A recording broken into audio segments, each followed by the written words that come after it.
पर video conferencing के माध्यम से संबोधित कर रहे हैं। और जब मुझे देखा कि घर में कष्ट हो जाए, जैसे अन्न खिलाने वाली माँ कष्ट में हो तो भोजन करने वाले को भी व्यथा समझना पड़ती है। ऐसे में हमारे भाई बहनों के साथ जब बीते समय थोड़ी अपनी बीच में प्रोत्साहन देना भी चालू करा और 25% के बजाय मौका पड़ा तो फिर आपको भी जोड़ के हमने कहा कि कोई बात नहीं 60% तक खरीदेंगे, लेकिन आगे पीछे हमको अपनी फसल विविधीकरण पे भी चलना चाहिए।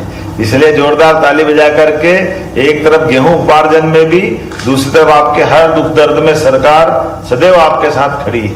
मैं भावांतर योजना के बलबूते पर भी सोयाबीन के माध्यम से जो हमने कदम बढ़ाए थे, अब बोलना चाहूंगा संभवतया अगले धान की खरीदी में भी हम भावांतर योजना के बलबूते पर सरसों और धान दोनों की खरीदी में भावांतर, सरकार किसानों के साथ है। सरकार के माध्यम से हमने कोदो कुट की भी अब श्री अन्न योजना के माध्यम से खरीदी है।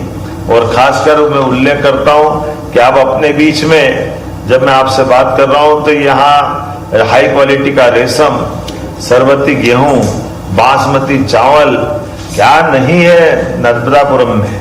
वास्तव में यहाँ का तो एक बार सरबती गेहूं का स्वाद ले तो दूसरा गेहूं खाना बंद कर देता है। इतना आनंद आता है नर्मदापुरम का। व्यक्ति भी जोरदार और यहाँ के अन्न उत्पादक और अन्न के भंडार भरने वाले खेतों का भी टेस्ट अलग प्रकार का मिलता है।